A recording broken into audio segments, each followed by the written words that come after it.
I was lost and adrift, and really what I first wanted to do was to take my life. Stephen Fry! He's a comedian, an actor, and a national treasure. He's a director, he's a writer. I'll probably miss things out. He's master of language. And tonight's my night. I was a deeply difficult child. My parents sent me to a psychiatrist when I was 14. I started doing weird things. I was sent to prison. So the best I could do after a disastrous childhood, I decided, was now concentrate on getting into Cambridge. That changed everything. Ladies and gentlemen, Stephen Fry! I want to please people. And if I don't please them, I get upset. I've done it wrong. Age 37, you star in a play. The play gets some pretty harsh reviews. I was lost and adrift, and really what I first wanted to do was to take my life. Stephen vanished on Monday, leaving a number of letters for friends. That started my journey into my mental health. When you were 55, it was your third suicide attempt. Afraid so, that's right. Can you take me back to that moment?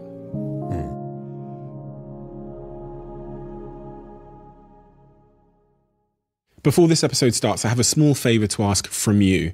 2 months ago, 74% of people that watch this channel didn't subscribe. We're now down to 69%. My goal is 50%. So if you've ever liked any of the videos we've posted, if you like this channel, can you do me a quick favour and hit the subscribe button? Thank you and enjoy this episode.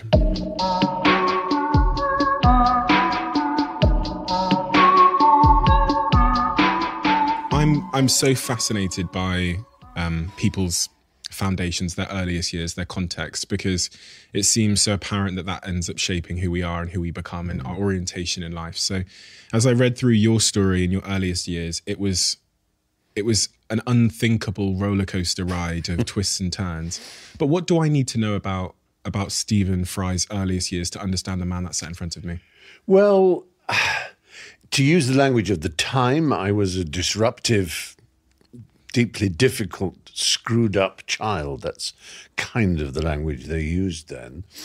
And I think, to give myself some, I won't say credit, I would probably in later years have been diagnosed as having attention deficit hyperactivity disorder. I was extremely difficult to keep still and I found it hard to focus. I was, I'll say, vain as it may sound, I think intellectually advanced for my age. I was very quick with language and with speech and just seeing things and remembering things in particular. So I never had to revise. And so in that sense, I had a lot of spare time. But on the other hand, socially, and where it matters to a child, I never fitted in or felt fitted in because I was bad at all the things that are valued when you're a child. I couldn't catch a ball. You know, I sort of did the sort of uncoordinated hand clapping method of trying to catch, which is always mocked, like just as you've done. The cry of unco would follow me, short for uncoordinated and worse, the kind of words we certainly don't use now to describe a, shall we say, a dyspraxic figure in terms of, physicality. I was just, I was growing too fast, too tall and very thin, hard to imagine now. And I wasn't musically very gifted, particularly, and I couldn't draw. So all I had was my passion for language, and I loved it, and I played with it, and I told stories, and I tried to make myself less unpopular, put it that way, by it was a boarding school. I was sent away at the age of 7 in Britain, which is not a huge country. It's about as far as you can be from home there. My parents were in Norfolk on the east coast, and I was sent to Gloucestershire on the west to a prep school from the age of, as I say, 7, which to some people sounds a bit cruel and weird to send a 7-year-old boy 200 miles from home and just have them there. But you have to remember 2 things. One, that was what happened, as far as I was concerned. My father had gone to a similar school. My mother had boarded since she was 4. But that was because she was a Jewish refugee in England, and her father wanted to hide her away from the impending Nazi invasion. And so that was a particular reason. But my brother had gone at that age. And, of course, by definition, everyone at the school was in the same boat. So you just thought that's what happened. I mean, if you take a child and put them in a cupboard between 2:30 and 3 in the afternoon and shout at them through the keyhole every day, they'll just think, oh, that's what happens. And then you welcome them out and give them a big hug and say that was your cupboard time. You know what I mean? Anything you do to a child regularly is the normal world, essentially, until they see other children having a different experience. But so class-locked, I guess I was, without really noticing it. Grew up in the countryside in a large house, not Downton Abbey, but, we had gardeners and people coming in to clean and that sort of thing. Servants, I suppose, staff, whatever word you want to use.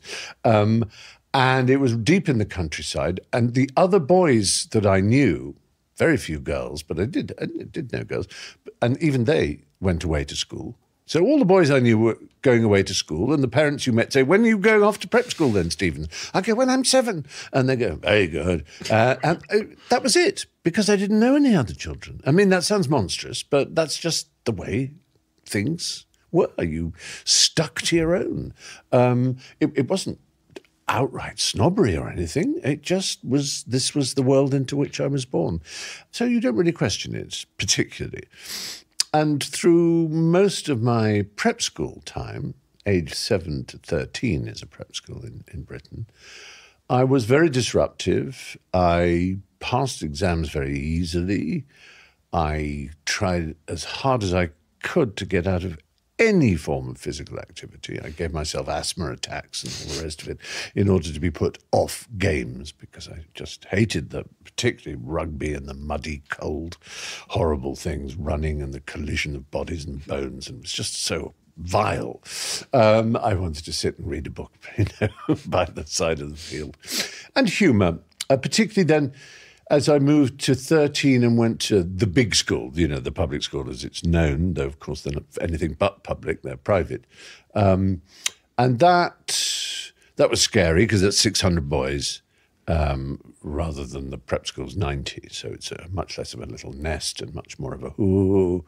But I was 13. And so when you're 13, as you know too well, chemicals start to boil and bubble inside you, and things begin to happen in your mind and soul. And I was not prepared for the astonishing cataclysm, the catastrophe, the glorious catastrophe of love. It had never occurred to me that it would be what it was, which is silly because we grow up hearing nothing but love songs. What did the Beatles do? Go on about love me do and please, please me and money can't buy you love and hold my hand. And everything's a love song. And suddenly, when you fall in love, all those lyrics make sense. And you realise there's nothing else in the world. And nothing else is even slightly as important. And of course, I was in love with another boy, and I was aware that that was probably not the right thing. And it threw me out of everything, really. I just stopped being able even to pretend to be a normal, well-behaved schoolboy. I started doing weird things like climbing the roofs of all the buildings, the big chapels and churches and classrooms. And so that was the first school from which I was expelled. I'm going to compress the story because it gets kind of goes on and on and on. I was then expelled from another one and then kind of another one. And then I left and went to London, left home, went to London. And the major problem there was I was in a pub. It was getting a bit chilly.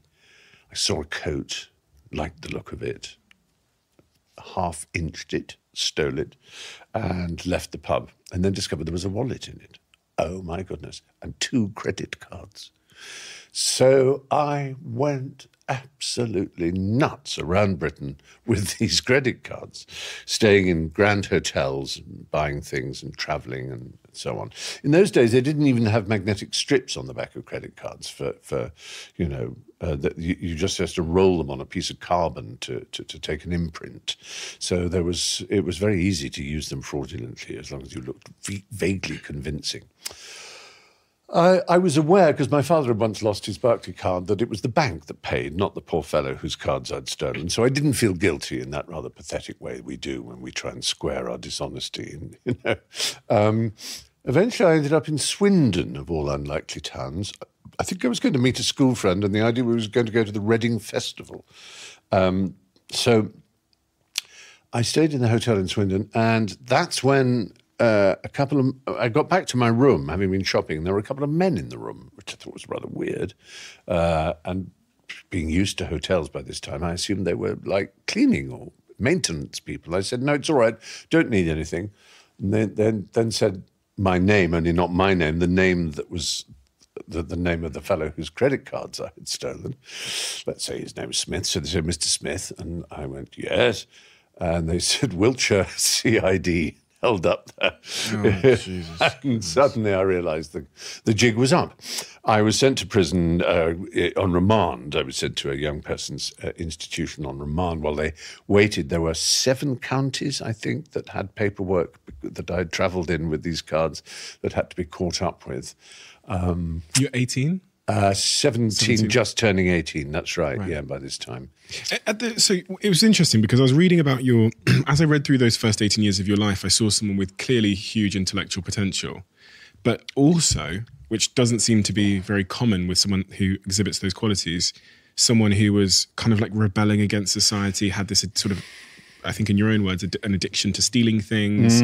And is that, and I couldn't quite figure out why, but what I'm understanding now is because it comes back to that feeling of being an outsider and kind of rebelling against the society that you weren't able to fit into. I think that's exactly right. And my parents did send me to a psychiatrist when I was 14, 15. He was, oddly enough, a member of parliament and a junior health minister as well as a psychiatrist. So a very grand Harley Street office, you know, with one of those enormous Mont Blanc fountain pens the size of a small submarine with which it slowly writes things down. And he was slightly annoyed my parents weren't in the diplomatic service because apparently the way I behaved and the things I did were very typical of people from unsettled families. And, you know, sort of constantly moving and so on. But he prescribed me something. And later I found out when I was doing a documentary about mental health, and I went all the way back to my school and spoke to my old schoolmaster, he had a copy of a letter from that psychiatrist in which the psychiatrist had written bipolar, ?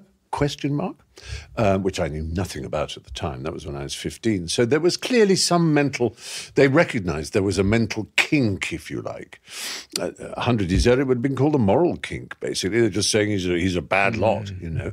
But we were on our way to being more understanding about children's behaviour.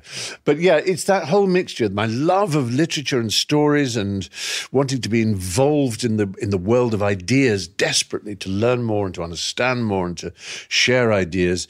A cheap wish, watching Parkinson every Saturday night to be famous, but not sure how that could happen. It seemed absurd.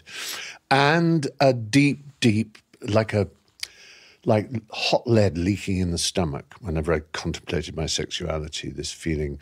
Because I read and read and read around it. You know, you go to a library in those days, of course, there was no World Wide Web, so you used what was known as the bibliography at the back of a book, which would recommend other books that were sources for that book. And so you would build a web of connections. So I read a biography of Oscar Wilde, and that led me to biographies of other figures in his circle and other figures later and so on. And I saw there was this extraordinary tradition of literary, artistic people who were queer, as we'd say now. And of course, the ones I was reading about were born mostly into an elite part of the society that allowed them to go and live in North Africa or Italy or Greece or somewhere where it wasn't quite so dark and, you know, oppressive. But the average person, you know, who was born queer had a miserable outcome. It was illegal, and the police would treat you dreadfully, and newspaper articles. And so I saw ahead of me a life of shame and secrecy or abstinence and, you know, sorrow. And just, you know, there was no possible way the world would be open and free for me. It would just be the best I could do after a disastrous childhood. I decided in prison was now concentrate on getting into Cambridge, become an academic, forget anything about the world because the world wasn't for me, and that would be enough. And it would also repay my parents for the extraordinary stress and distress I'd given them. And so when I was put on probation, finally, at the end of the prison thing, having served quite a bit in remand, I was just put on 2 years probation, went home, told my parents I would look after myself entirely, got jobs, got myself a moped, went into Norwich, did a course, and amazingly got a scholarship to Cambridge after a year. So that changed everything. It is the most remarkable turn I think that I've ever seen in someone's life. I think I've never seen someone who has a series of sort of criminal engagements, gets expelled from school multiple times. I read at 17 there was a suicide attempt after an argument with your father. That's right. Which led you to be in hospital as well. That's right. You end up in jail, and then from jail you go to Cambridge. Yes. It doesn't seem like the path. It doesn't seem normal. And while I was at Cambridge for the first year, I was on probation still. Jesus. I remember saying to one of my tutors or supervisors, I said, "Oh, look at the date." I said, "I'm no longer on probation." And he said, "You weren't on probation," thinking I meant some sort of academic probation, that I hadn't done good enough essays and that I was being given a warning that I better work harder. He said, "You're not on probation." I said, "Well, actually, I told him." He said, "What the hell? Get out." "Why didn't you tell us?" I said, "Well, why didn't you ask me?" They never asked. So, but it is extraordinary how everything turned, because in the first kind of week, I met Emma Thompson, who was an undergraduate reading the same subject, English, and I then saw her in a play, and I was just knocked out. I couldn't believe it. I had considered maybe I should do some acting at Cambridge. I started doing that and really enjoyed it, but did lots of other plays as well. And I wrote a play called Latin. It was a comedy, and that went to Edinburgh, and it won a prize, and Emma came to see it and brought someone along to watch it that she thought might enjoy it. And I didn't remember this experience. But that person was Hugh Laurie, and he apparently came and watched the play and said hello briefly. Then, at the end of my second year, I was approached by Emma, who said, "I'm going to come around and introduce you to Hugh. There, you have met him." And I said, "No, I haven't." And she said, "Yes, you have." Anyway, she took me over to his college and knocked on the door, and the door opened. He was sitting on the bed with a guitar in his lap, and he said, "Hello." And I said, "Hello." And his girlfriend was there making a cup of tea, and he said, "I'm just writing a song." And he started to play a bit the verse of the song. And I said, "Oh, it's fabulous." And I sat down next to him. We started to work on the lyrics of it. I added some ideas, and then we built it up into 3 or 4 verses and the choruses, and the song was finished. And then he picked up a piece of paper and we started to write a sketch. And Emma and Katie were just staring at us and said, "What's happened?" We didn't, we barely didn't ask each other our names. We just immediately just fitted. I'm sliding my fingers into each other there to give an example. It was, I describe it as like falling in love, but a platonic comedy love. We just seemed to gel straight away. It was most extraordinary. So from that moment on, we started writing stuff together for our show. And I thinking that either I was going to stay at Cambridge to be an academic, or maybe I was going to go to a drama school afterwards and join the Royal Shakespeare Society and hold spears and bellow speeches. And now there was this strange possibility of using comedy as a way of going forward, and maybe not staying at Cambridge at all, but trying to, tread the boards in an amusing way. Why acting? I sat here with Maisie Williams, who's the young Game of Thrones actress. Indeed, I know who you mean, yeah. Yeah, and I find, and then I read this book called The Body Holds the Score, and it talks about 6 ways that we can help our mental health in things like yoga and all these kinds of things. But one of them is acting. And it talks about the role that, this kind of separation from identity and how that can be liberating and wonderful. And when I heard you describe your first acting experiences, you use words like blissful and amazing, and as if you'd found your place in the world. Almost. It's true. I mean, it is the acknowledgement, the love or the sense of attention you get from an audience that you're, it's not, I mean, of course, it's a kind of vanity, but it's not that you want to be praised exactly. It's just you want to experience that moment and keep experiencing it. It's not, oh, look, you must write marvellous things about me or come up after the show and tell me I'm a genius. That's all embarrassing. But the moment you're on stage and you feel that people are looking at you and not admiring you, Stephen, but that you have won them over. They are following the story of the character you are, and they are sucked up into it, and you've made it. It's a wonderful feeling. But something even more primal than that, because I can remember when I was very young, 5 maybe, and my brother was 7, going to a pantomime in Norfolk. And the usual thing happened. Buttons comes out and goes, "Hello, boys and girls. Who'd like to come up on stage with me now and sing a song?" My brother dived under the seat and made noises like a piece of dust so that no one would notice him. Like most children, he was damned if he was going to get up and make an exhibition of himself in public. But I stood on my tiptoes with my arm up so high that I nearly split the membranes of my underarm, going, me. And we both had the same parents. We both had the same DNA, more or less, not identical. We're not identical twins. But, I mean, really, we're pretty similar in terms of our birth and our parentage and environmental upbringing. And yet, he would rather have cut his arm off than go on stage, and I would cut my arm off in order to go on stage. And that's just something that was built in. And that was when I was too young to be self-conscious, to have, if you like, those kind of issues of self-worth and, wanting to lose myself somewhere else. It was just a young show-offy, I want to be up there. That's, you see a stage, you want to be on it. And much of what you say about the mental health aspect is true, but it is also the case, and I'm sure you've sort of heard stories about this, that even when you're in a very long-running play, when you're in the wings for the first night, you are trembling, you are white, your heart rate is really up, and you step on stage and you do it. But the weird thing is, 6 months later, if it's a long run, you're standing in the wings, you're talking to the stage management people like that. You're going, I'll see you after this scene. And you go on. Doctors have done this. They've wired people up. Your heart rate is as high on that night as it would have been on the first night. It's just you've got used to it. The comparison, and it's not a comparison of quality or value, is with an RAF pilot.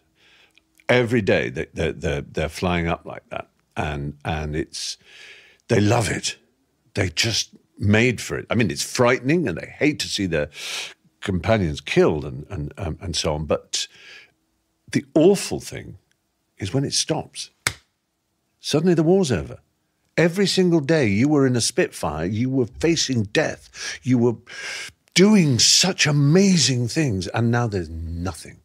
And similarly, you're in a long play. Of course, it's nothing like being in the Air Force. It's of no importance to anybody except other people. But nonetheless, it does cause the similar kind of shakes in your body and the excitement. And then that's the end of the run. Stop. And it does explain, I think, a lot of the substance abuse, the addictions and the kind of unhappinesses and breakdowns and short-term marriages and relationships that are also common in the acting world. I mean, it may be true that there is something good for mental health, but I don't think anybody would say that as a group, actors exhibit mental health of a happier and better kind than other groups of people. So it's a complicated story, really, isn't it? It's so interesting that sort of anticlimax. I think we've referred to that before as like gold medal depression. We tend to set ourselves goals of, if only I could live in that kind of a village in the south of England, like quite near a station and nice little house, but not too expensive. And and then you get it. And so, you live in the suburbs. Hooray. Maybe that car, that new one there, that Tesla or whatever, then I'll be happy. You don't literally say, then I'll be happy, but there's a kind of sense of that's all I really want. And each of these goals is met, and it isn't it. As the line of T.S. Eliot, that's not it. That's not it at all. And we go through life thinking, that's not it. That's not it at all. There is something in all of us, a hole, a need for connection and love and truth and a sense of something beautiful beyond. And we can, if you're religious, you call it heaven, and if you're a humanist, you call it a full and achieved life of friendship and elements of sacrifice and so on. But you know that there's a hope for it. But if you mislabel it and think that it's connected with money or cars or mortgages or jobs or status, you're never happy because of your status, because of things you've achieved. Happiness comes from somewhere else. And of course, I've yet to meet anyone who can tell you where it comes from regularly, where it can be tapped like some resource. That's where you get your happiness. We know there's fake happiness from a blow of a drug or something like that, and that couldn't be a more fake happiness. And there's the happiness of sitting around a table with friends. That's beautiful, fleeting moments with friends and family where it's all working and people aren't shouting at each other and you can just look at each other. I was at a memorial service for a very dear friend, the composer Leslie Bricusse, who wrote Feeling Good and Pure Imagination for Willy Wonka and Goldfinger and a lot of great songs. He was an amazing songwriter. And I remembered I had this diary entry when I was just getting to know him, where there was a party, I think it was his birthday, and it was full of people, some of whom super famous and extraordinary people. But I remember just catching sight of him and thinking he looked so like a Persian cat, just looking from one friend to another with this huge smile on his face, just being happy to have his friends around him. It's a simple thing, and yet it's the best thing. And we chase things that give us less time to see our friends. We chase work targets and we chase journeys and holidays and things with individuals and so on. And I think we grow away from it. I think the older you get, the less you appreciate friendship, which is really sad. When you're in your 20s, you tend to do things as a group.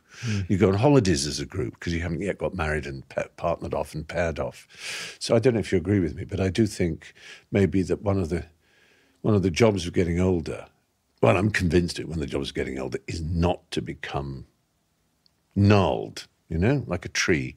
When a tree is young, you can bend it. It's a green stick, as they call it. You can bend it and shape it and so on. Well, once it gets old, and it starts getting that bark, and if you tried to bend it, it would snap.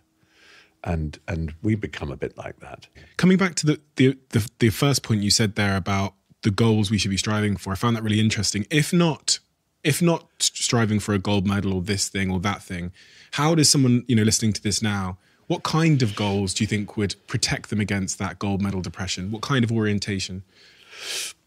It's an interesting point, and of course, I obviously understand that there are people who need to meet goals in order to pay debts, and that there are certain amounts of money they have to pay for their heating and their mortgage and all the rest of it. And I'm obviously not suggesting that that's valueless, because you need to keep a roof over your head and everything else. But in terms of one's own personal sense of fulfillment and self-worth and achievement, I'm more and more convinced that it comes from how you treat people and how they treat you back, and how you would try to be a better person. I know it sounds really silly. I'm not a religious figure at all, but I'm very interested in religions, and I can understand that in some cases religions help cement a sense of community. Where I don't like it is where it's exclusive, of course, where you have to buy into a certain set of ideas and so-called truths in order to be part of that community. But I can understand how looking at a wider sense of life, and it's really about when you're falling asleep at night, and this may just be me, can I fall asleep at night and feel I've been a reasonably okay person that day? Is this someone I have to apologize to next morning? Was I short and sharp with someone? Was I a bit mean? Was I lazy? Did I lie and because I wanted my own way there? and it's not suggesting I'm a saint and I always manage it to, but I do have a very loud voice in my head. Philosophers call it a deontic or deontological voice, this sense of obligation that is a peculiarity, it seems, of our species. As far as we know, the image I always use because they look so cheerful, an Amazonian tree frog perched on a branch with its big grin isn't thinking, oh God, I was a terrible Amazonian tree frog yesterday. I really let myself down. I was mean. I was unkind. I must try to be a better Amazonian tree frog. What we admire about animals is they spend 100% of every day being themselves. And we as humans are fully aware that we don't. We are not fully ourselves. We lie, we hide behind, we pretend, we fail, and we judge ourselves. Now, that peculiarity of humanity people have tried to explain it in different ways. Obviously, the Genesis myth is that we ate a fruit. It gave us the knowledge of good and evil and the sense of shame of our physical selves, all those things that separate us from animals. Because humans, since we were cognitively conscious, have been aware that we're animals, because we can see that we defecate and eat and sleep and mate just like other animals, and sometimes very quite close to the other animals, depending on what part of the world we live. But we can also see that we have these other things that animals don't. Who gave them to us? Where did they come from? What do they mean? And how do we live up to them? Are they a curse or a blessing? Do they make us mini gods, or do they make us the playthings of gods, a cruel kind of, little, as flies to wanton boys, to the gods are we. They kill us for their sport, as Webster put it. And, so, and those oldest questions still really obsess us, particularly now, of course, because in the age of AI, we are able to be gods ourselves. We are making sentient beings, and we will have to decide whether, like the Greek gods, we give them fire or deny them fire, and maybe they'll kill us. But will they have what we have, this sense of, I try to be good? I mean, you try to be good, don't you?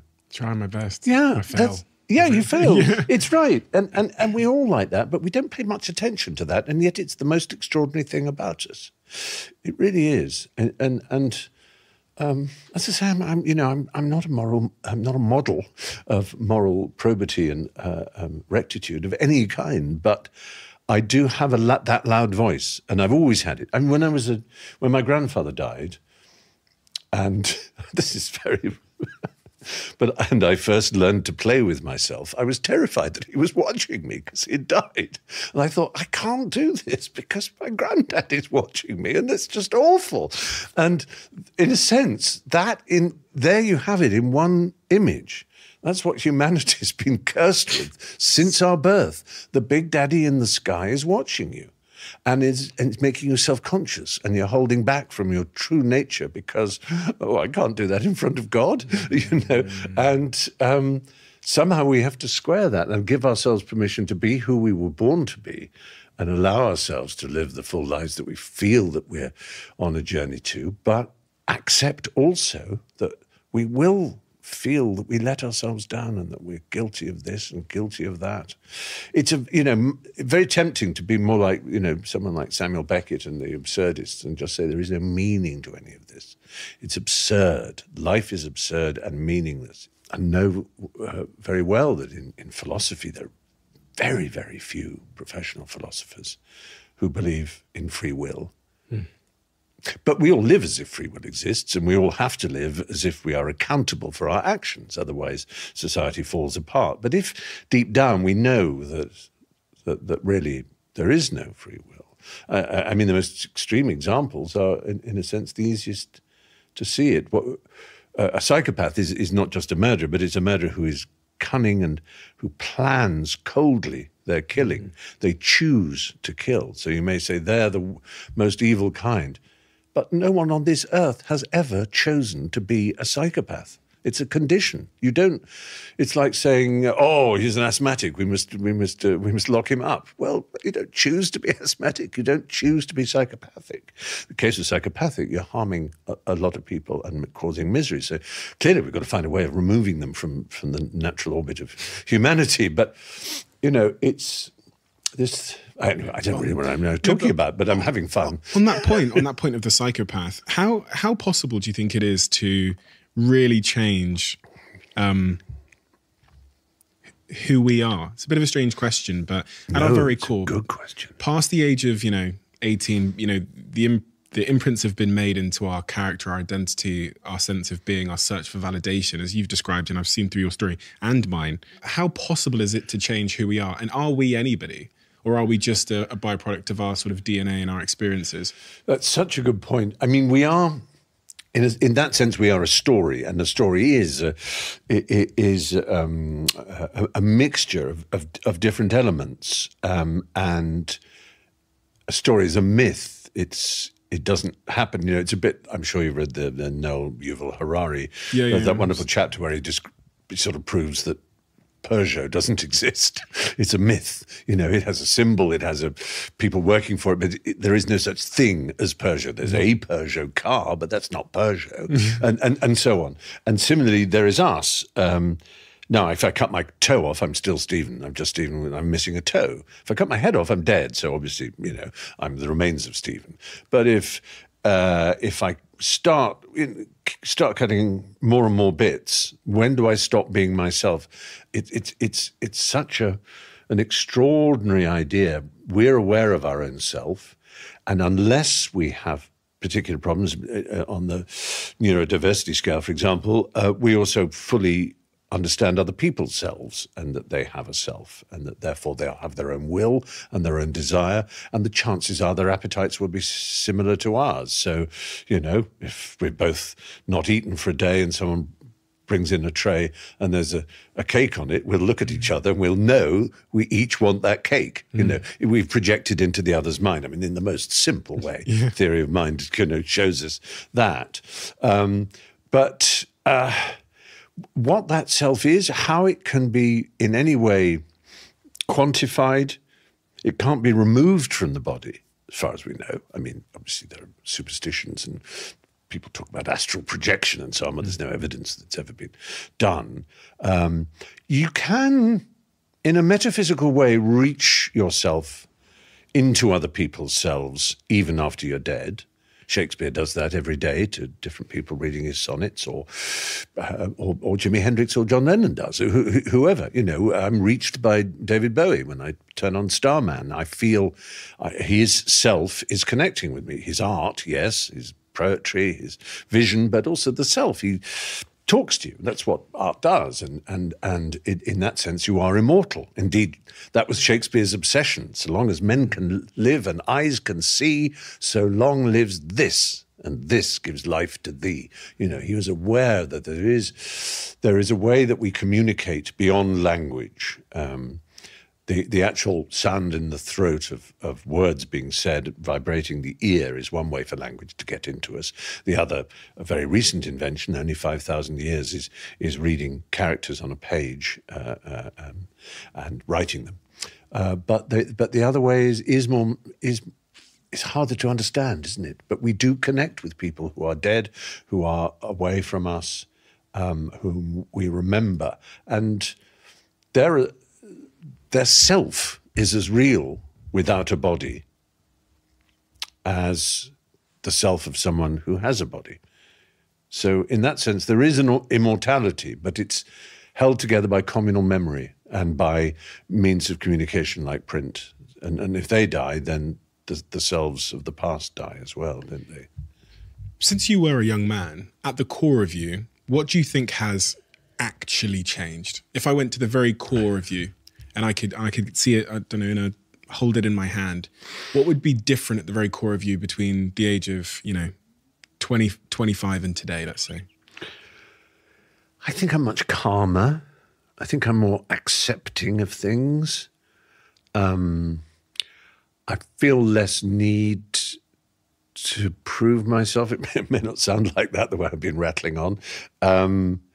I of course have found a kind of permanent love. That's very ungracious, but I got married nearly 8 years ago, and that has changed things to be married, especially talking about that child early on who knew he was gay and saw ahead of him only a life of exile and shame.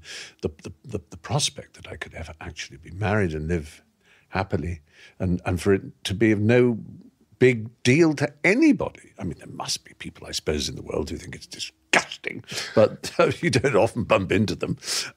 So that's made a big difference. And I'm ambitious only for if there's an exciting project like this film. I told you I'm learning Polish at the moment to be in a film, and I'm very excited and ambitious about the film, not because I want it to win awards and be a huge success, but because I really am. I haven't done anything quite like it for a very long time, and so that's a thrill. And otherwise, I suppose I don't need to connect to people in the way I used to. I used to be really shy enough to need cocaine to stay up at night and to go to parties. There was, quite a few years of that. 15 years? 15 years of that. You've done far too much research, damn you. Yeah. But and I mean, I look back at it and I think, I cannot believe I was such an arse. But on the other hand, there are friendships I made that I don't necessarily regret, and things I discovered and learned about myself and so on. But mostly, of course, it was a very, very wrong course. Fortunately, not a fatally wrong course, either in literal terms or in terms of career. But I realised that I am a very, very quiet domestic soul. I don't like going out. I don't like parties. I said to my husband a couple of years ago, I said, I don't think I've ever met a person or read about a person that I hate as much as I hate parties. He said, that's a bit strong. Do you hate parties more than you hate Hitler? I said, well, suppose. That was just a sort of weird moment. And I do go to parties, but I don't. Standing up, talking to people with a drink in my hand is just my idea of agony. Because I tell you another secret, which you may have uncovered, but it's an embarrassing one, is that I have a condition called prosopagnosia. It means face blindness. It means I will see you in the street 2 days' time and I will blank you because I won't recognise you, I'm afraid. And it's absolutely heart and gut-wrenching because you are convinced that people think you're looking down at them and you don't care about them. You haven't bothered to remember them because they're unimportant to you. And it really isn't that. I remember names all the time. Most people the other way around. I'm the other way around. Yeah, I remember faces but not names. Yeah. But it is, I have a little card in my wallet that says, Prosopagnosia Society, and I give it to people. I say, oh, God, I'm so sorry, but look, believe me. So I did an event for Mind last night, and there were some wonderful people in it. I was moderating it, the mental health charity. And I was thinking in the cab on the way home, I said, if I see any one of those people, we had this wonderful conversation, the chances of my recognizing their faces are so low. It's awful. And you teach yourself various things like the color of what someone's wearing on a particular day, or if they have a earring or some sort of jewelry or something external to the face. But it's a very odd one. So that makes parties even more difficult.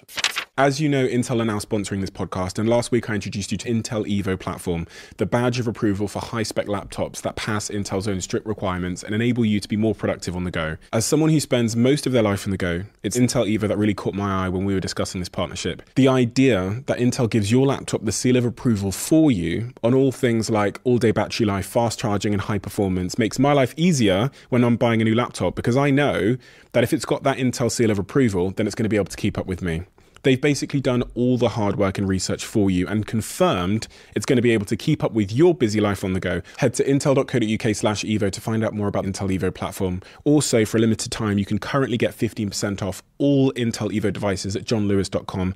The code is EVOCEO15. That's EVOCEO15 until December 11th. So head over to johnlewis.com to check out the Intel Evo designs and get your 15% off. Terms and conditions apply. See more details in the description box. Age 37, you star in a play, which again is called Cellmates, I believe. That's right. The play gets some pretty harsh reviews. to say the least, from a lot of the big newspapers as such. And that's another real low moment in your life. Where, hugely so. Can you take me back to that moment? Yeah, it was pretty grim. I mean, we'd done previews of it in Guildford and Guildford and Richmond, I think, before coming into the West End, into the Noel Coward Theatre as it is now, the Albury as it was, I think. And I was with Rick Mayall, whom I loved, and sweet, funny man. He was brilliant and charming as always. The rest of the cast were nice. It was written by Simon Gray, a British playwright, and he also directed it. And I was playing George Blake, the spy, the British spy, who was sent to Wormwood Scrubs and then amazingly escaped.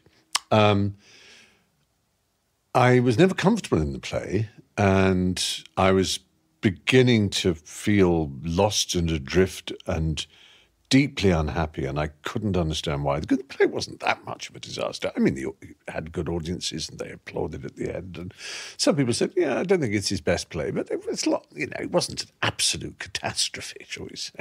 At this point, because there's important context, you're well established.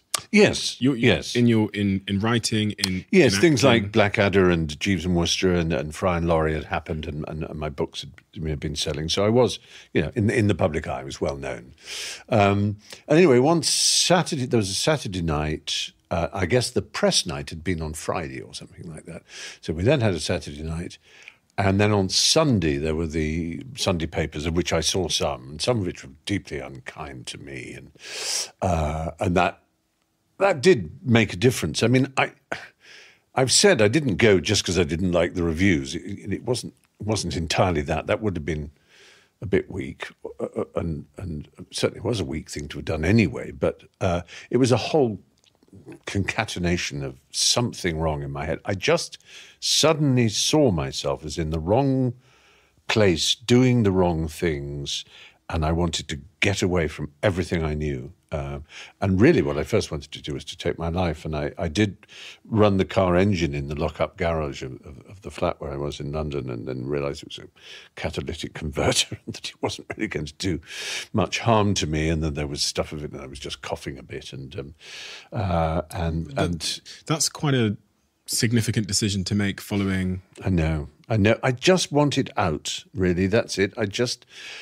Wherever I was, I wanted to be somewhere else, and if it was nowhere, that would be at first that was the most perfect place to be.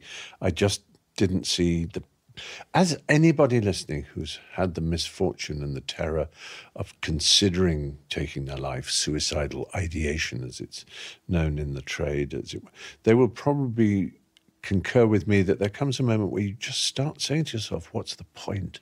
It's a strange phrase because anyone could say it at any point, but there's some moments when you say it, it seems so truthful that there is simply no point in anything around oneself, and that's how it seems. Anyway, so I got in the car and drove to the south coast to Dover, I think it was, Folkestone, and got on a ferry to Zeebrugge in Belgium, and then ended up in Bruges. In Bruges, like Colin Farrell, Brendan.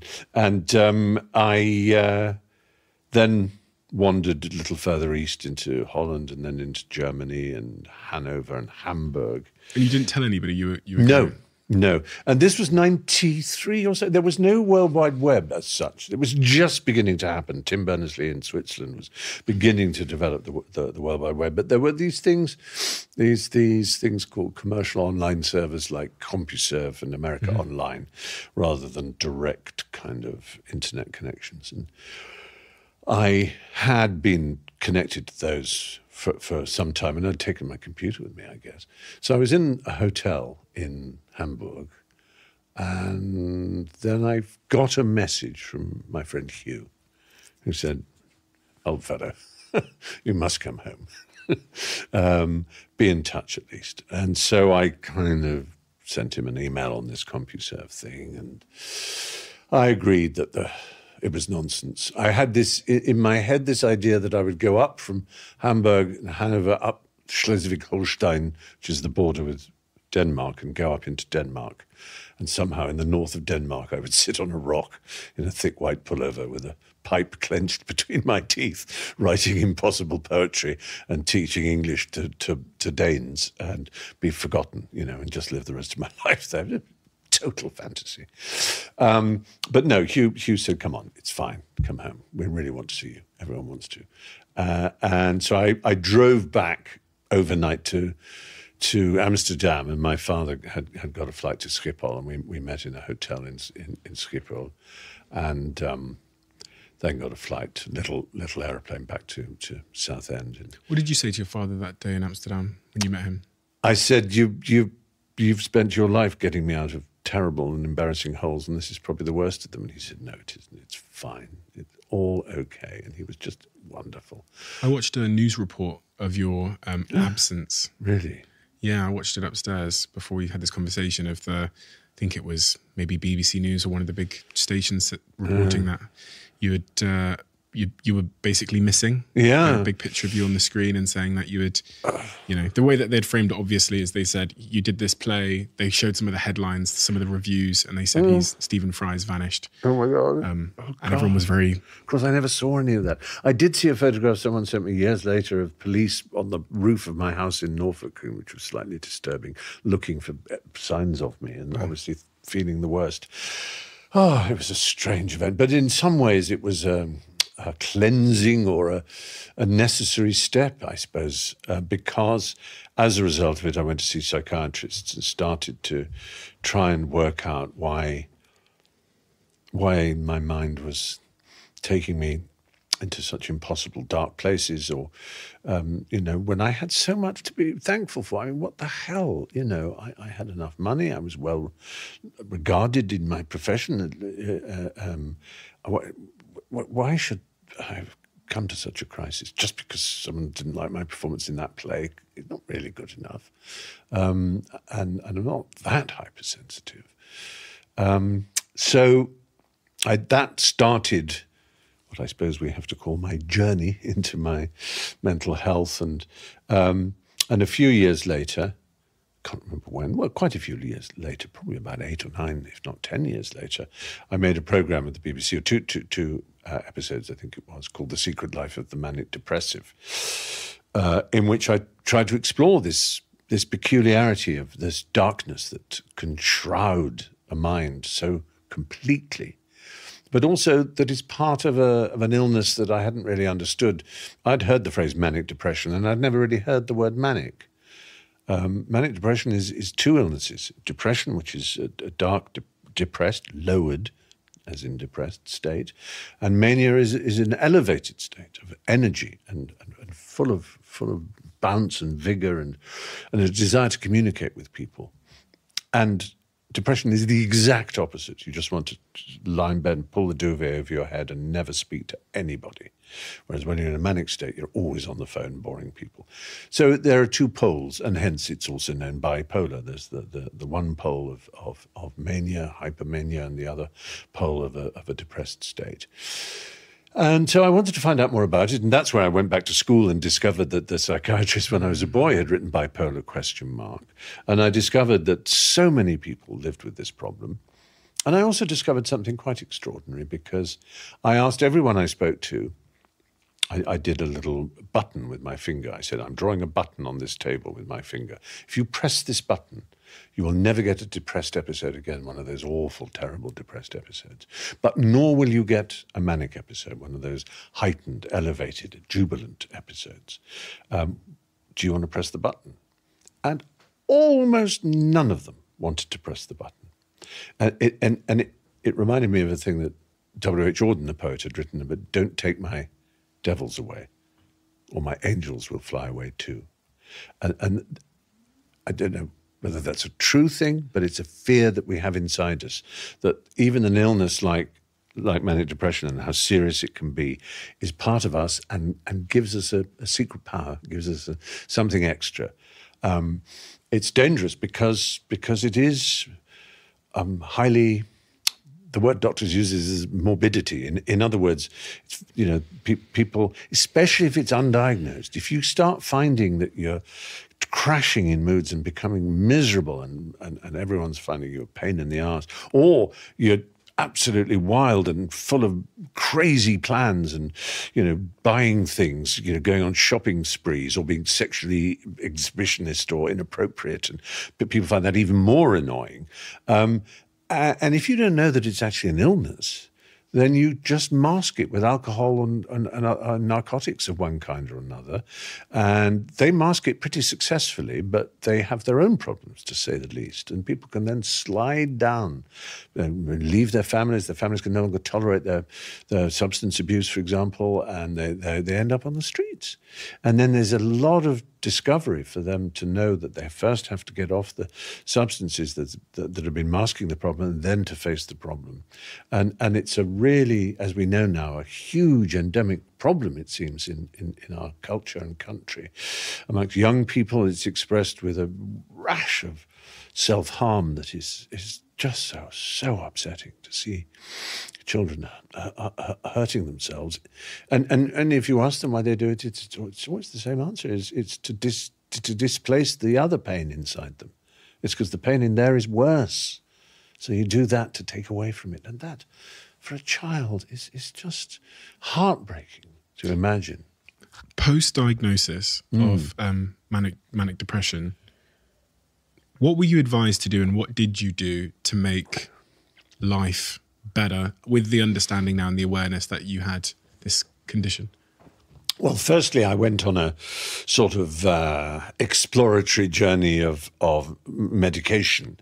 A psychiatrist tried me on a number of things, sodium valproate, which has since become somewhat of a disgraced pharmaceutical, particularly when it's been given to people with various forms of epilepsy, and then lithium. And I was on lithium for quite a number of years. And then slowly I became aware of some of the kind of folk wisdom that has been around in our species for a very long time, but which was initially very irritating. I'll give you an example. There are certain kinds of people who, if they hear someone's depressed, say, well, go and walk it off. Just go for a nice walk. And you think, hang on, this is an illness. Just saying go and walk it off.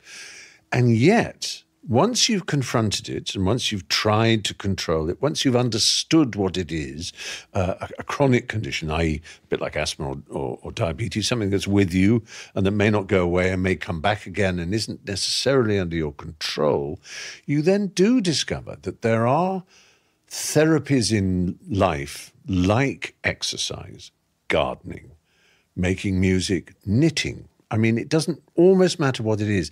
It is, like, as I say, a folk wisdom of taking yourself out of yourself and also believing in a future. It's incredibly important. The first thing I did, I think, that was a breakthrough for me was that I lost some weight. I mean, I'm always fighting weight, but I was really pretty big back then, and I managed to lose about 4 stone.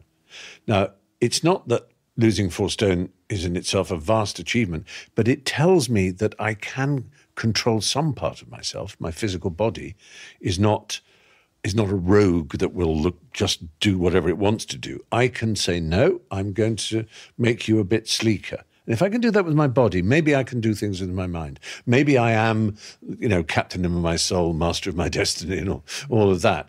So, yes, I started walking every morning, when I was in London, go around Regent's Park and listen to audiobooks, just choose all kinds of books that either I hadn't read for years or I'd always meant to read, whether it was Dostoevsky or Agatha Christie. It wasn't about high literature necessarily. It was about just having a story in my head and walking and looking and saying, wow, I did 7 miles this morning. That's amazing. You feel you're doing something.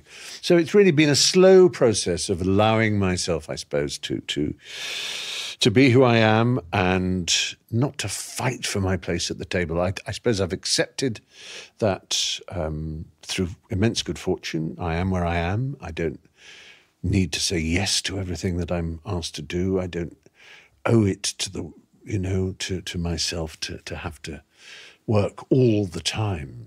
And so I am sometimes capable of saying, looking to myself in the mirror and saying, you're quite happy today, aren't you, Stephen? And then I'll go, no, don't say that. It's the worst thing you could say. You've got almost 13 million followers on Twitter. What's your relationship been with social media? Because, you know, up and down. I mean, Twitter really is a cesspool at the best of times of just negativity and abuse and trolls. So reflecting on the, you know, the experience you had when you were 37 with that critical feedback, I mean, Twitter is not a great place to be if you want. No, indeed it isn't. Empathy. I mean, it is supportive too. I mean, I've learned how to use it in a way that is not likely ever to upset me anymore. There was a time when I was fully engaged with it, and you call it a cesspool, and I've used similar images in the early days. It was like a lovely swimming hole in a glade in a lovely wood somewhere, where people of goodwill and from around would swim about, and you'd bump into them and go, "Hi, how are you?" And you'd just chat, and then suddenly you'd notice, oh, there's a turd floating on it. What the hell's that doing there? And then suddenly there'd be a bit of broken glass when you put your foot down, or an old rusty pram or something, and you realise that it had become, as you say, a kind of cesspool. And that's a terrible shame. It's immensely useful to have that many followers, because it means, you know, I can satisfy a few publicity requirements with one stroke of the pen, as it were, just by tweeting about them. And it will reach a bigger audience than if I spend 4 hours doing a profile with a journalist who always want to get under my skin and ask annoying questions. Like me. So it's a lazy, good publicity tool. I'm slightly worried that I don't know, that I may have to leave it if Elon Musk takes over. I'm not sure that I want to be involved in his Twitter. It doesn't sound like a nice, happy place. I mean, I'll consider, I might just simply stop using it in any other way except to post things for charities or work that you know, but rather than engaging in people, I'm not sure I want to see some of the tweets that float up from the kind of people that Musk encourages. I mean, I may be wrong. And it's not that I want it to be a left-wing thing, not a right-wing thing. I mean, I'm fully, of course, aware that it should reflect society as much as possible. But do you know what I wanted to do in a sort of way is go on one of those. Doesn't Piers Morgan do something? Is it GB News he does, or one of those things? Yes. And I've sort of wanted to go on now. You'll have to hold your ears now. Sort of was go, hello, how are you, you old cunt? It's fucking great to see you, you cunty, cunty, cunt, cunt. And him to go, sorry, you can't say that. Oh, I thought this was the home of free speech. Isn't it?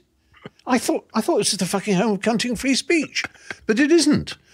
Oh, so free speech is negotiable. There are bits that you can't say and bits that you can, you know, because that's the point. I mean, free speech is, of course, important, but it's not the end point. The end point is human beings living together in peace and harmony and happiness as much as possible, without war and violence and envy and resentment and bitterness or starvation and poverty and all those sort of things. That's the end point. And it's probable that end point is better arrived at if we live in a society where you're free to speak and share ideas and think freely, and you're not told what to say. So in that sense, free speech is very much one of the key things on the way to it. But for some people, key speech has become the end point. I want to live in a society where I can say anything. It doesn't matter if people are starving and the gap between rich and poor is wider than it's ever been. The only thing that matters is I can say what I want. Well, I just don't think that's what John Stuart Mill and all the original figures who wrote on liberty and free speech, I don't think that's quite what they meant, and I don't think it's what I see as the be-all and end-all. But so, you know, I'm worried that there will be a rise in the kinds of kind of racist and transphobic and indeed anti-feminist on the other side, and all kinds of other nastiness will prevail. And Musk will go, yeah, that's what we call free speech. I'm a free speech absolutist, he called himself.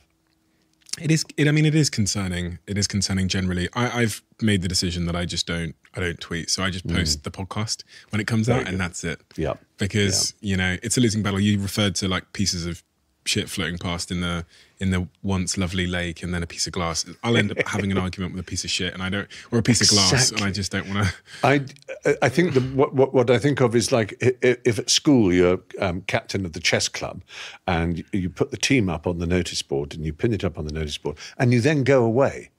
What you don't do is put the notice up and then hide behind a pillar and listen to how people respond to it. Oh, I see oh, what's he put that up for? He's a wanker, isn't he? And all that. You know, I mean, just put your notice up and walk away. Yeah. And now, to the credit of Twitter, you can have settings where one of the settings I have on my Twitter feed is that I can't see any tweets directed at me from anybody who hasn't got an email address verified, hasn't got a phone number verified, doesn't have a profile picture. Brilliant. So I don't get many tweets because, you know, it filters out a lot of the stuff. So my notifications are pretty nice.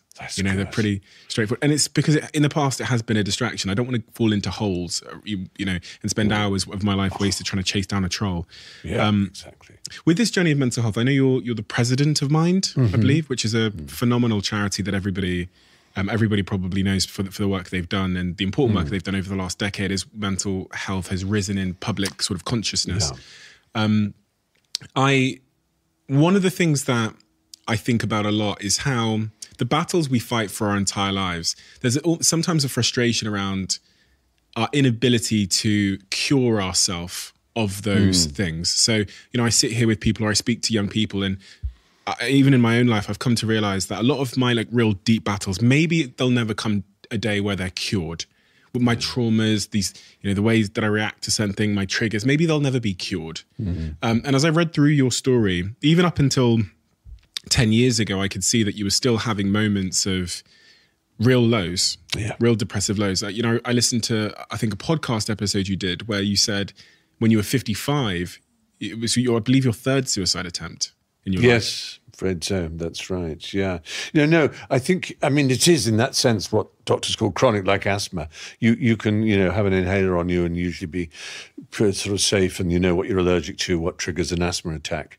But you never stop being an asthmatic. And the day could come when you least expect it. Well, of course, it's always the day you've forgotten your inhaler, where suddenly you just get this enormous attack and you can barely breathe.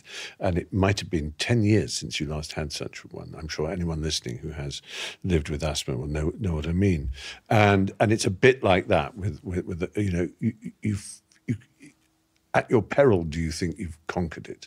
You are living with it and coping with it and managing it. And most of the time, one manages it, but sometimes you hear it, the hoofbeats back in your brain of the coming storm, and you do everything you can to avoid it and tell friends now. I mean, it's so much easier said than done.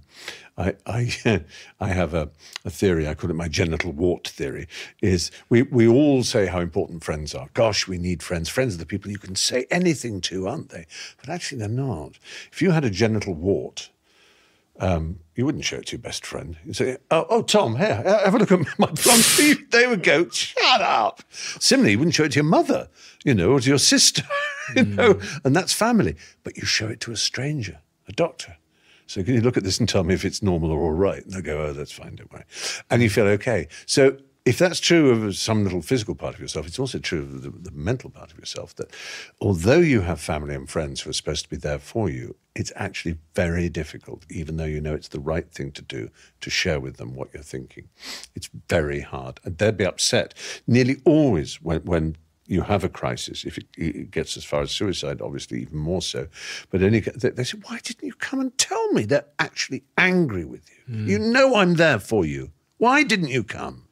Well, because I was a genital wart in my mind, as it were. And you just feel, and you have to try and overcome that. But yes, I have to be aware it won't necessarily go away. The other thing I often say is it's like the weather, and the weather is real. You know, you can't ever say, so I'm going out, it's not really snowing and it's not a blizzard outside, I'm going to wear a t-shirt. You have to accept that the weather is real. But you also have to accept that you didn't cause it. I didn't make it snow. And nor do you have to sort of welter in the problem of thinking, well, that's it. It's snowing now. It's going to snow for the rest of my life. It's always going to be cold. It will actually pass. Again, nothing to do with you. You can't make it pass. And those are the storms in your head The mistake is not to think it's real. I'm just imagining it. No, it's really raining in your head. It is. Oh, what did I do to make it do this? You didn't make it rain. It's not your fault. And oh, it'll never go now. It will. The sun will come out. You don't know when. It's not under your control. Those are three things. They're not absolutely hooray, but they're just enough, if you cling on to them, to make you realize sort of what's going on, that it's out of your control, that it's real, and that it will pass. And what is the mind? You talked about the hooves of the horse coming. Is there words associated with those moments? Is it because you said earlier on about what's the point? Yes, one of the narratives. That is often the one. What is the point? And it's also just it's like, I mean, all of us who've had it, and I'm sure many of the people listening will have different, metaphors and comparisons.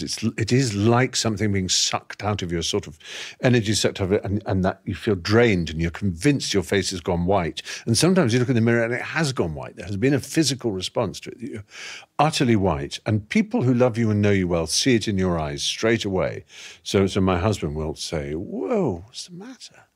And I'll go, "I don't know. I'm just going to go and lie down. I just don't know." And he would have seen it instantly. And I look at myself in the mirror and think, what is he seeing? It is a common thing. And I noticed this during the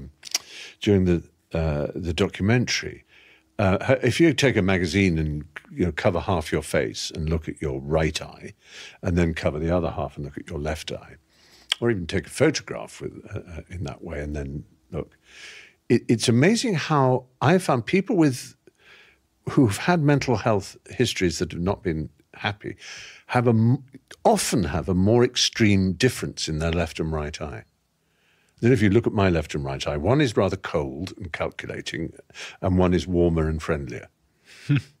That's usual with people, I think. I don't know any empirical science behind it, but I did notice that almost everybody I interviewed had an extreme version of that. And I don't know what that means or whether anyone's ever done any research onto it. But there are signs and signals that come. It's, like some people I get itchy under the chin when I'm going to have an asthma attack, for example. I get unmistakably itchy under the chin. But with mania, which is often worse. I mean, I interviewed someone who, with mania, you want to concentrate, you want new projects, you've got amazing ideas in your head, you're risk-taking and entrepreneurial and grandiose. And I interviewed someone in America I interviewed the wife, the husband sadly did take his own life. And so I was talking about life with him. And she said, it's a terrible thing to say, she said, but I was always happier when he was depressed than when he was manic. When he's depressed, he's just, lying curled up in a ball. Obviously, I didn't realize he was going to take his life to go that far. But when someone's manic, they are just out of control. They are so embarrassing. They will do such weird things. And she said, you'll laugh, but it was awful at the time. He had a car, a nice car. It was like one of the original Mustangs or something. And he took it apart piece by piece on a large piece of cloth in his garage, as an American would say. And each piece, he the pencil or a marker, he did a little mark for where that piece goes, and he wrote what the name of the piece was. So the whole thing, and he started chroming all the bright work and making it all perfect, and all the engine parts were out. And then he had a change of state. And it moved away from this optimistic, bright mania, and he just kicked the cloth and all the pieces, and everything just piled into a heap of junk, and the car couldn't be rescued. And there's a sort of metaphor for something there. I don't know what it is, but she said that that's the problem. But when I've had mania, I had a manic episode right in the middle of someone's memorial. It was quite extraordinary, and it frightened me because the power of it was so intense. And I ran home, and I called my doctor, my psychiatrist, Billy.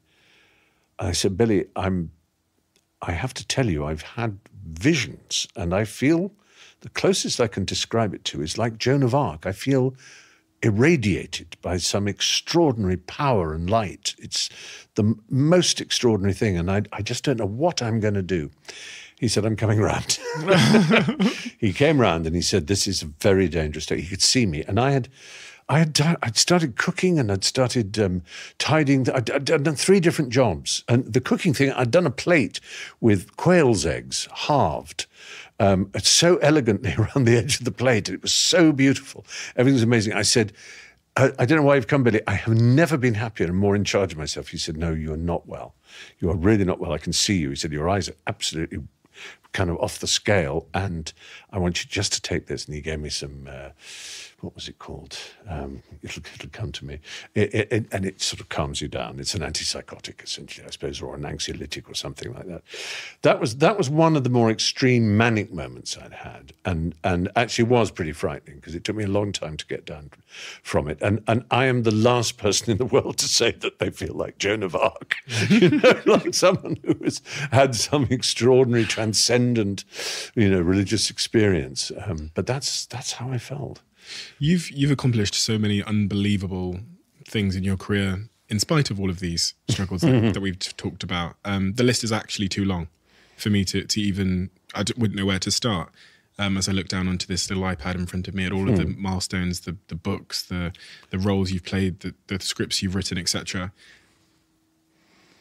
Why and how? Why and how you? I know it's always a difficult question because it requires us to abandon humility for a second potentially and say something nice about oneself. But why you?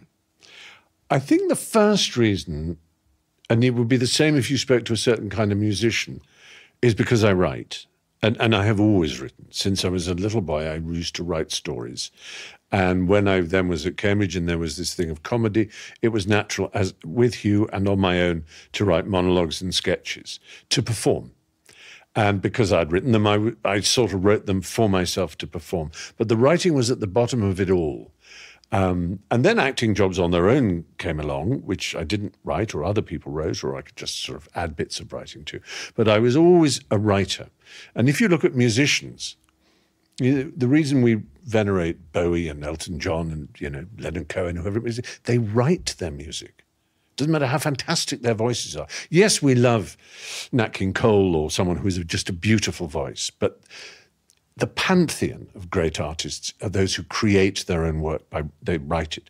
They write the songs. They last forever if you write the song, Paul McCartney or whatever. I mean, you just think even something like when you see that postcode lottery and who's that knocking at my door, and you think, that's Paul McCartney when he wrote that, cannot have been thinking. But he wrote, and every day he writes, to this day, because that's what he is. That's the voice in him telling him that's what real work is the writing and the creating.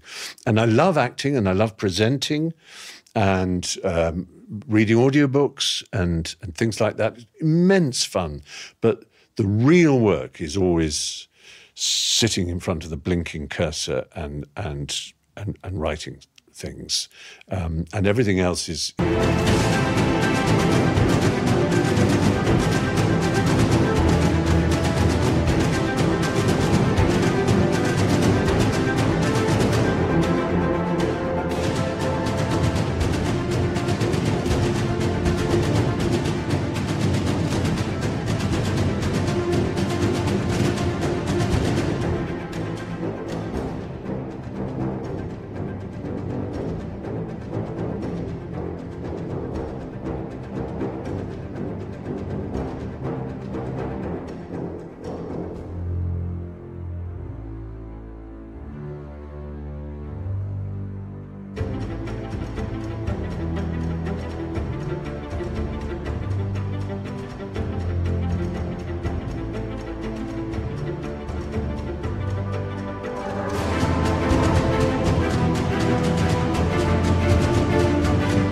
gravy, and fantastic gravy at that. Not because it's easier, and I'm not sort of saying acting is easier. It's just, for some reason in my head, the Protestant work ethic, the Jewish work ethic, call it what you like, is the one that says, sitting alone, concentrating until bubbles of blood come out of your ears. That's work. Acting, as Shakespeare called it, is play. He was a playwright, and he called actors players. Do you think we're all artists? This is a really good question. And I always used to say no. I was very friendly in the heyday. Well, I still am with, for example, Damien Hirst. In the 90s, I was very much an habitué of the Groucho Club and the Tracy Emins and the Damien Hirst would come in along with the Oases and the Blurs and so on. It was very much the place where those incredibly energetic and new kinds of artists would assemble. And, I'd get drunk with Damien a lot. And I would sometimes say, I want to be an artist. And he'd say, you are an artist. Anybody can be an artist. I said, no, they can't. He said, what do you mean? I said, and I would say, I'm an entertainer. I'm frankly a bit bourgeois. I want to please people. And if I don't please them, I get upset. I've done it wrong. For me, the aim is to see delight in the face. But for you, it's to make something that matters to you. And if it disgusts people or horrifies them, you're often full of glee. It's not you deliberately make them to hate it. There are enough people who love it to make you extremely rich. At the time, he was only slightly rich, but now, of course, he's worth a huge amount. And I said, that's what a real artist is. And my other artist friends, not all from that same generation, Maggie Hambling was a wonderful painter in Suffolk, and she's done my portrait several times or whatever. And she's a real artist. There's a toughness about her, a refusal to compromise, an absolute... What's central is her and her work, and that's true of artists. Artists are bloody-minded. They bite the hand that feeds them. I'm pretty easygoing. If a commissioner wants me to do something, I'll ask him how he'd like it done. I'll try and put my own voice into it, my own tone into it, but I don't have the artistic drive to make it something out of me. There's a fantastic confidence and supreme almost contempt for society that artists have. And that's why they're so unpopular with the Daily Mails and the bourgeois people, because they don't please. They don't provide what is comfortable or easy and what people would like or pretty or, it's always, it's disgusting, or throwing a pot of paint into the public's face. That was said 150 years ago. It's always been thus. And artists are special, I think.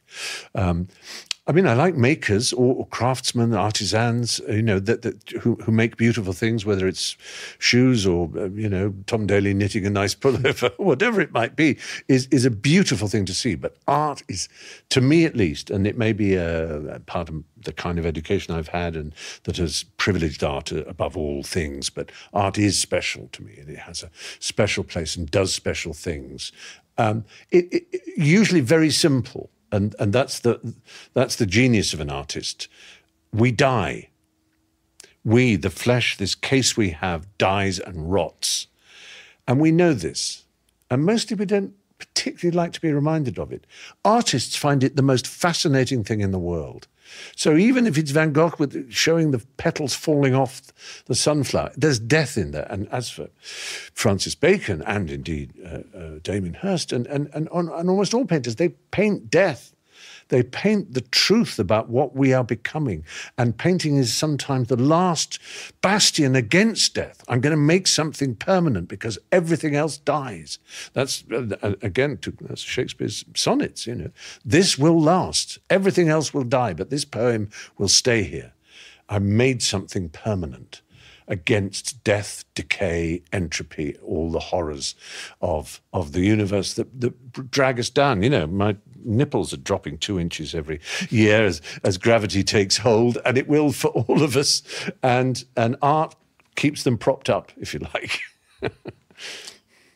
I very much, I've been going back and forward about this point about art, because I've realised as I've got older that expression in some artistic form, whether it's knitting that jumper like Tom Daly does, is so great for our mind. Absolutely. And you've talked about a few things there, even when you're talking about social prescribing. Just some way to express ourselves through the medium of music or painting or creation seems to be, it seems to be so human and so innately important to all of us. But at the same time, I hear what you're saying regarding artists and their conviction to create from their own perspective versus to conform. Yeah. I guess maybe the difference there is that's being a great artist. Yes, I think it's true. Yeah, there are qualities and degrees. Yeah, there's a spectrum of. There are people who've tried to define. An artisan, a craftsman, can make the same thing again and again identically, and it's genius. They're making 4 chairs. Each chair is the same. An artist never does the same thing again. They might have a theme that they do. So you can get a lot of artists who like to paint a particular subject. Whether it's Bedlingfield Terriers, famous Scottish artists used to do, Craigie Aitchison. He liked to do little Bedlington Terriers, and there's usually a star somewhere, but everyone is different. Everyone is a variation on a theme, whereas an artisan is happy to make things that are perfect and the same each time, a craftsman. But they're both good for the mind. In fact, probably being a craftsman is better for the mind. I remember Rowan Atkinson said to me once, years ago, he's a very wise man, indeed, and thinks a lot, very, very, very thoughtful. And he said, and I'm sure he wasn't the first to say it, and there are many different names for this, he said, but it only ever works on stage if you are relaxed. But it only ever works on stage if you are concentrating. If you concentrate without being relaxed, you're just stiff. And you're trying too hard. If you relax without concentrating, you're all over the place. But when both happen at once, you are master of time and space, and you are in control. You're concentrating on every detail and every second of the audience's response, and your timing is perfect, and yet you are relaxed enough to allow them to enjoy it without feeling any strain. Sportsmen call that being in the zone. And it's immensely important to get that blend. And one of the ways to create it is, I think, not to do art, because that's just too frightening, but to do crafts. And that can include painting. It can be painting by numbers. It can be just a general sketch where you're not trying to make it art. But once your tongue is stuck out, you've got that concentrated but relaxed on you. And it could, as I say, it could be knitting, carpet making, it can be anything you choose, but something, or a jigsaw even, but something where you've made a change to what was there before. You brought materials together that weren't there before, and you've done it in a way that has just given you you've listened to the radio or the television's on in the corner, or you've got a playlist going, and it's a magical thing. That flow state. Yeah, and if anyone's thinking of how they might do that, one of my favourite films is a film called Running on Empty, a Sidney Lumet film with River Phoenix and Judd Hirsch and various others in it. And it's about this family that are on the run because they attacked a weapons laboratory during the Vietnam War, and unfortunately there was a security guard in there who got killed, although they tried to do it when it was empty. So they've been on the lam from the FBI for like 15, 20 years. That's the backstory. Anyway, that means that they don't have much, and they're constantly having to go on the move when the FBI might be close. And the River Phoenix's character is a musical genius, as it happens, not as relevant to this story, but he meets this girl, and they start to fall for each other. And at one point, they're walking along the beach, and he's picking things up and says, "Oh, this might do." And she says, "What's that?" And he says, "In our family, for Christmas or birthdays, we're only allowed to give something we found or made." And I almost wept at how beautiful an idea that was. I know it's so obvious. We live in a ridiculous, crass commercial world where we score everything by its monetary value. But to say we're only allowed to give each other things we found or made. And so he'd found this stone and this piece of wood or whatever, driftwood or whatever it was, and he was going to make something out of it. And his parents would be thrilled to have it because you've given them time and concentration. But you've also had the pleasure yourself of doing the making. So maybe someone listening will say to their family, "Hey, Christmas is coming up.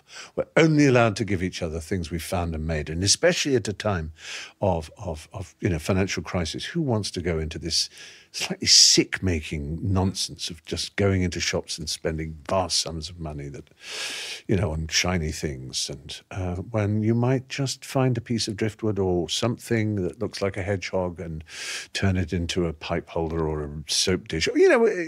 That's all I'm saying. It sounds so cheesy. No, it's beautiful. It's a really, really beautiful idea, and it's very much aligned to the relationship I have with my partner. To be honest, I'm sure everybody knows I have the means to buy whatever, but indeed, I can't think of a recent Valentine's Day, birthday, just had my birthday where anything has exceeded the £100 because it's all like scrapbooks and really sentimental personal stuff. And thankfully I'm with someone who wants that and would actually be probably disgusted if I got them a shiny thing. I've said this before, my partner would be genuinely disgusted if I got a shiny thing or like a designer thing, like the look I would get, you know. So here's a question. If the good life, in your own subjective definition of whatever that means, if the good life, your best life was I've asked this question, but I'm going to ask a variation of it to you, was a recipe constituting of a bunch of different ingredients, what do you think you need or is missing from that list of ingredients for you to have the dish of a good life? Wow. That's an amazing thought. I mean, there is a part of me that obviously feels, I say obviously, that feels in another world, if I'd timed things right, I might have had children. And that's an experience that an enormous number of my fellow humans undergo, and it clearly gives pleasure. I have many godchildren and now nieces and nephews and great nieces and great nephews. But I'll never experience a child growing up, and that, I mean, it's a slight sadness. It allows me fantastic, ironic, sarcastic, in fact, conversations with people sometimes where someone goes, "Oh, all this nonsense about global warming," and I'll go, "No, I'm with you. I don't have children either, so I don't care what happens to the world." And they'll go, "Well, no, I've got kids." I said, "Oh, do you hate them then? You hate your children, so you don't want them to have a nice world?" "Oh, well, I don't. I mean, yeah, that's fine." And they'll go, "Oh, look, don't be stupid." And I go, "Well, that's very silly of me, but it does. Yeah, I mean, that's probably the biggest hole in my life experience. I've been fortunate enough to have done so many things and to experience so much and met so many people I've been thrilled to meet and had opportunities that are just unbelievable, really. And of course, I've had opportunities, I suppose, to have had children. I mean, you know, I could have sorted something out. I could have, and, you know, Elliot and I could, you know, we talked about it a bit, but we never talked about it to the extent of, right, so we're going to a clinic tomorrow to talk this through to some expert. You know, we never quite got that far. It was always just, yeah, it would be nice, wouldn't it? So that's probably I mean, otherwise, of course, there are regrets in life because as you get to, I'm now, from the 25th of August, nearly your birthday onwards, my birthday 24th of August, so from that day onwards, I was closer to 70 than 60. It was my 65th birthday on the 24th of August. So as you move towards the sear, the yellow leaf, as Shakespeare put it. Oh, my phone, I'm so embarrassed. Shakespeare calling, saying, "Could you stop quoting me?" Oh, it's my sister. It might be important. Joe, yes, sorry, I'm still at the... Oh, God, am I late? Sorry. Shit, I am. Yes, you're quite right. The driver is saying at the moment he's worried about getting you back. The driver's worried about getting me back in time. I understand. He's right outside. Thank you, darling. Bless you. We're having such a good time. I had no idea how the time was passing. Please give my love to Mr. Bartlett. Hello, Joe. Joe loves you, Bartlett. You're the Bartlett pear, the juicy Bartlett pear. Yeah. Please apologise for me interrupting. I know you stayed because you're having a nice time, but I felt I should do my duty. You bet. I really appreciate it. No, thanks. And I'll text them in the cab on the way there. Gosh, I'm sorry. No worries at all. Yeah. No worries. Listen, Stephen, thank you so much for your time. We do have a quick closing tradition, just where the last guest asks a question for the next guest. That's right. So I'll just rattle this one off to you. And I absolutely can't read their writing. What is it that motivated you once you... Do you have any idea? He's already had it. What is it that motivated you once you already had it? Oh, do you mean once you've reached a goal, why do you keep at it? You got to the point in your life where you had achieved so much. Most people would be satisfied with retirement and wrapping it all in. What then became your motivation in your life? Honestly, pleasure. The fact that I still enjoyed it so much. That when I met new people who wanted me to do a new thing like this dinosaur program. I'm doing dinos, living, doing this new technology, being with the dinosaurs. So exciting. It was just a whole new thing for me. And I'd never done anything like it. And so I just said yes. And even though it meant like, how am I going to get a week to be in that studio and do this and enough stuff and prepare for it and so on? It turned out to be a wonderful program and unique kind of technology demonstrating these dinos. So that is an example. It's just, and similarly doing this Apple TV show, which I'm doing now in America, called The Morning Show, which is good fun.